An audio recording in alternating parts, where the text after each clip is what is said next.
about this book is you've got very intricate prose. You don't need me to tell you this. I know that you've been praised pretty roundly for your prose because you've written such beautiful lyrical sentences, and you've really taken the time to look at the world and write descriptions that I don't think I've quite read exactly this way elsewhere.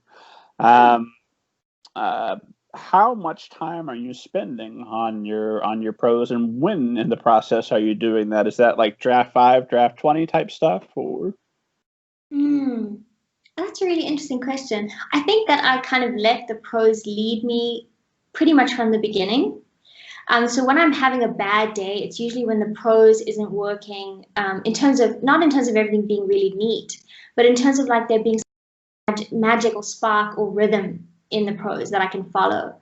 So I think it's actually a thing that I think about throughout when I'm drafting, and then of course in revisions and line edits, I'll be kind of going over every sentence, making sure that it sounds right, like it has to have the right sound to the ear.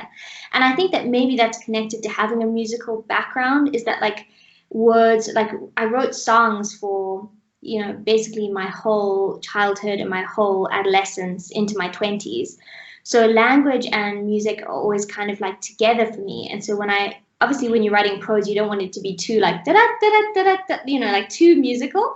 But it needs to sound good. And yeah, and I can hear if it sounds good or if it sounds, I don't know, off or bad. So that's in line edits. I usually do, you know, I read over every sentence like obsessively out loud, and I also read back. Like I'll read the book from the end to the beginning, not the sentence backwards, but from the last chapter to the first chapter, just to see if I can catch anything that isn't working. But yeah, like language is so important to me. It's so fascinating to me and so beautiful to me, and I always want to play with language, and just like that's like the joy of writing to me, is to start a sentence and just see where it leads and where it can go.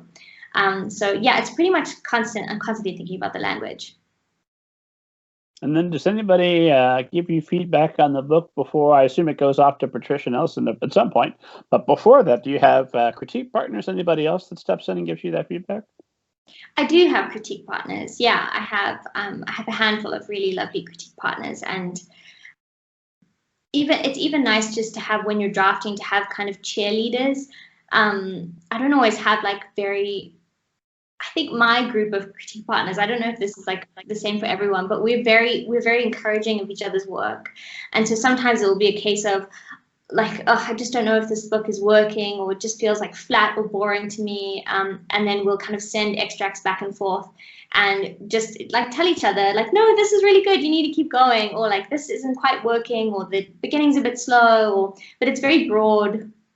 It's usually very broad feedback, not really like line edit level or sentence level feedback. Gotcha. So that gets saved for Patricia, and then eventually your editor. Yeah. Do we want to shout out your editor? Yeah, my editor is Miriam Newman at Candlewick Press, and she's amazing. And also welcome on the show.